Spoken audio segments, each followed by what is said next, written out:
রুমিন ফারহানা হচ্ছে একটা বেশ্যা, একেবারে সঠিক বেশ্যা, ভারতীয় বেশ্যা, ইন্ডিয়ান বেশ্যা, মালাউনি বেশ্যা, একটা উচ্ছিষ্ট সামাজিক পতিতা। এই নডি রুমিন সে বলে ইউনূস সরকার সার্বিকভাবে ব্যর্থ, ইউনূস সরকার দেশের কোনো উন্নতি করে না এবং যে কোনো মূল্যে ইউনূসকে তাড়াতাড়ি সরাইয়া তাড়াতাড়ি একটা নির্বাচন দেওয়া হোক যাতে ওর বাতা ভারত আইসা এখানে একটা ভাগ বসাইতে পারে। যে ব্যক্তি নিয়োগ পাওয়ার 3 দিনের মাথায় প্লট পাওয়ার জন্য পাগল হয়ে যায়, যে ব্যক্তি আজকে ইসকনের একটা ফিতা বাইন্দা লোকজনের সামনে রাবণের গীত গায়, সীতার গীত গায়,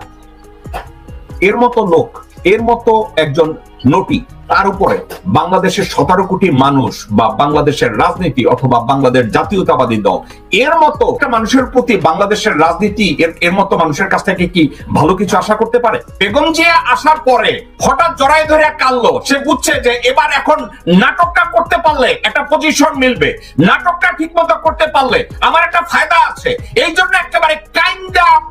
পেশাব কইরা বমি কইরা চিন্তায় পড়ছে। যদি তাকে বলি সে একটা